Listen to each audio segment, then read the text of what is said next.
केंद्र सरकारकडून दिल्ली बॉम्बस्फोट दहशतवादी हल्ला म्हणून घोषित प्रकरणाचा वेगाने तपास केला जाणार, तर केंद्रीय मंत्री अश्विनी वैष्णव यांची माहिती। पंतप्रधान नरेंद्र मोदींकडून दिल्ली स्फोटातील जखमींची भेट, मोदींकडून LNJP रुग्णालयामध्ये जाऊन जखमींची विचारपूस।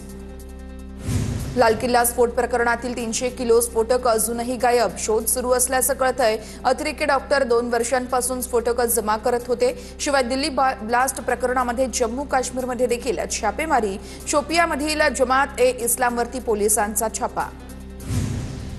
दिल्ली स्फोटाचे तार तुर्की आणि अफगाणिस्तानपर्यंत पोहोचल्याचं कळतंय। जयशचं क्वार्टर हे उडवल्याचा बदला म्हणून बॉम्बस्फोट घडवण्यात आल्याचं सांगितलं जातं। डॉक्टर उमर नबीच्या पासपोर्टच्या तपासातून तो तुर्कीला गेल्याचंही समोर आलंय। डॉक्टर मुझम्मिल आणि डॉक्टर उमरकडून जानेवारीमध्ये लाल किल्ल्याची रेकी, 26 जानेवारीला लाल किल्ल्याला लक्ष्य करण्याचा त्यांचा विचार होता। मुझम्मिलच्या चौकशी दरम्यान मोठा खुलासा। दिल्ली स्फोटाचा आणखी एक व्हिडिओ समोर, सीसीटीव्ही समोर आल्याचं कळतंय। ब्लास्ट होताच सीसीटीव्ही बंद पडल्याचं दृश्यांमध्ये कैद। डॉक्टर उमरची I-20 कार 10 दिवस अल फलाह विद्यापीठाच्या परिसरात होती। स्फोटाच्या षडयंत्रामागे 5 डॉक्टरांवरती भीषण आरोप, तर अल फलाह विद्यापीठाकडून यावेळेस पोलिसांकडून कसून चौकशी केली जात असल्याचंही समोर। दिल्ली स्फोट प्रकरणी परवेज अन्सारीच्या घरी छापेमारी, परवेज अन्सारीच्या घरातून 6 मोबाईल जप्त। दिल्लीतील स्फोट प्रकरणाचा तपास एनआयएकडून 10 जणांचं पथक स्थापन, मराठमोळे अधिकारी विजय साखरेंच्या नेतृत्वात तपास केला जाणार। दिल्ली स्फोट प्रकरणातील मृतांना एकनाथ शिंदे यांच्याकडून श्रद्धांजली, हल्लेखोरांचा खात्मा केल्याशिवाय सैन्य शांत बसणार नाही, उपमुख्यमंत्री एकनाथ शिंदे यांची प्रतिक्रिया।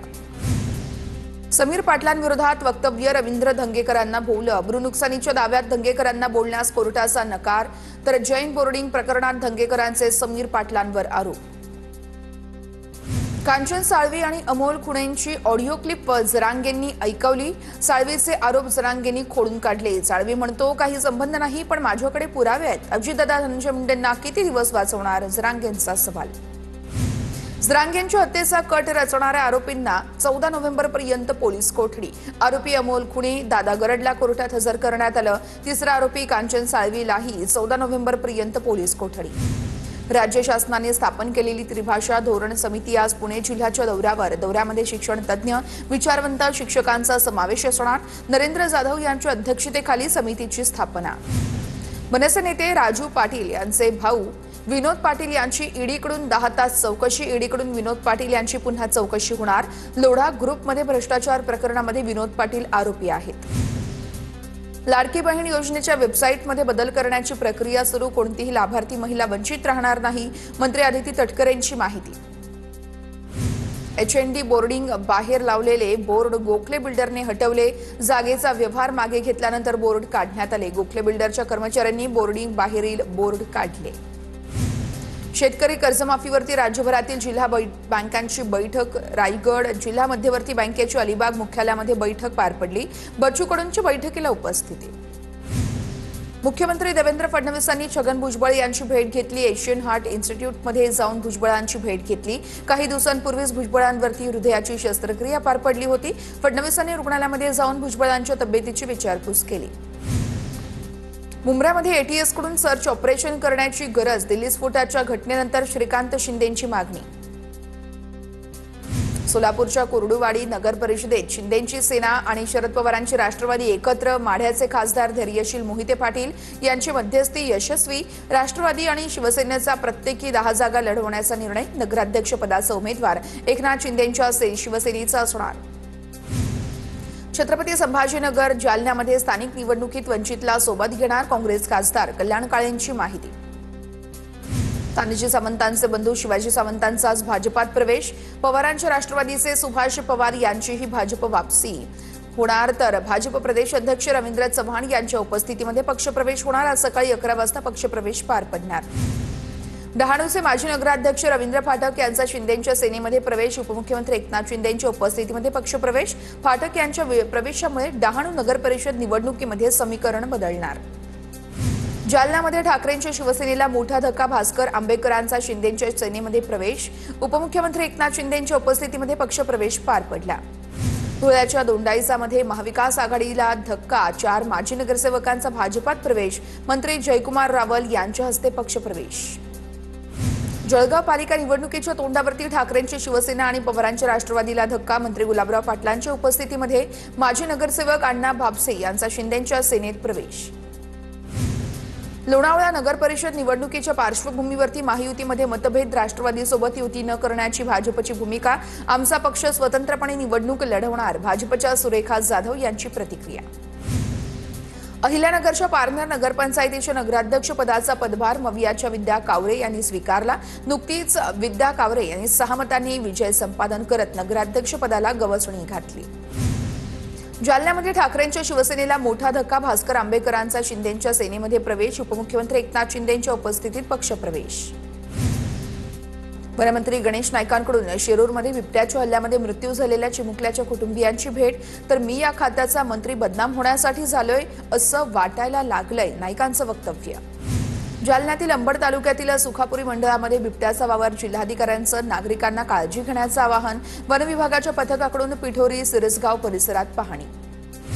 अहिल्यानगरचे पालकमंत्री राधाकृष्ण विखे पाटील वनाधिकाऱ्यांवरती यावेळेस त्यांच्याकडून प्रश्नांची सरबत्ती. वाढलेल्या बिबट्यांच्या उपाययोजनेबद्दल विखेंकडून नाराजी व्यक्त. रायगडच्या संदेरी गावातील शेतामध्ये 2 बिबट्याची पिल्लं आढळल्याने मोठी खळबळ. नागरिकांनी ही पिल्लं वनविभागाच्या अधिकाऱ्यांच्या ताब्यात दिली. रायगडमध्ये धार्मिक जयघोषानंतर शिक्षकाकडून विद्यार्थ्याला मारहाण. पालक आणि ग्रामस्थांच्या संतापानंतर शिक्षकानं माफी मागितली. दादरी सागरी पोलिसांकडून शिक्षकावर गुन्हा दाखल. मुंबईच्या मरोळ नाका परिसरामध्ये बांधकाम इमारतीमधून लोखंडी रॉड कोसळून एका व्यक्तीचा दुर्दैवी मृत्यू. प्रिव्हिलोन या विकासकाकडून काम सुरू होतं. इमारतीच्या 7व्या मजल्यावरून लोखंडी रॉड खाली पडला. डोंबिवलीमध्ये तरुणाच्या हत्येप्रकरणी 6 जणांना अटक. हॉटेलमध्ये धक्का लागल्याच्या वादातून तरुणाची हत्या करण्यात आली होती. नवी मुंबईच्या नेरूळमध्ये घरफोडी करणाऱ्या आसाममधील आरोपीला पोलिसांकडून अटक. सदर आरोपी आसामवरून विमानाने येऊन चोरी करत होता. पोलीस निरीक्षक ब्रह्मानंद यांच्याकडून 5 घरफोडीमधील 100% हस्तगत करण्यात आलं. आगामी पालिका निवडणुकीच्या पार्श्वभूमीवरती नंदुरबार पोलीस सतर्क. शहरात येणाऱ्या प्रमुख रस्त्यांवरती पोलिसांकडून नाकाबंदी करत वाहनांची तपासणी.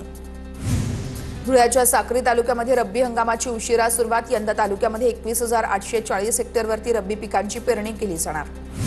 कोल्हापूरच्या इचलकरंजी शहरामध्ये 8 दिवसातून एकदा पाणी येत असल्यानं नागरिक हवालदिल. पाण्याचा प्रश्न गंभीर बनवल्यानं या ठिकाणी सामाजिक कार्यकर्त्यांकडून प्रश्न उपस्थित. सिंधुदुर्गच्या आंबोलीमध्ये दुर्मिळ खवल्या मांजराच्या या मांजराला वनविभागाकडून जीवनदान. वनविभागाच्या पथकानं खवल्या मांजराला भटक्या कुत्र्यांच्या तावडीतून सोडवलं. आंतरराष्ट्रीय स्तरावरती खवल्या मांजरांचं अतिशय दुर्मिळ आणि धोक्यात असलेल्या श्रेणीत वर्गीकरण येत असतं. धाराशिवमध्ये ऊसाच्या दरावरून स्वाभिमानी शेतकरी संघटना चांगलीच आक्रमक. शेतकऱ्यांच्या ऊसाला 3,500 रुपयांची पहिली उचल देण्याची स्वाभिमानीची मागणी. तर मागणी पूर्ण न झाल्यास ऊसतोड बंद करण्याचाही इशारा. नागपूरच्या सोनेगावमध्ये दुचाकींची चोरी करणाऱ्या चोरट्यांचा पर्दाफाश. यवतमाळमधून येऊन नागपूरमध्ये चोरी करणाऱ्यांना अटक.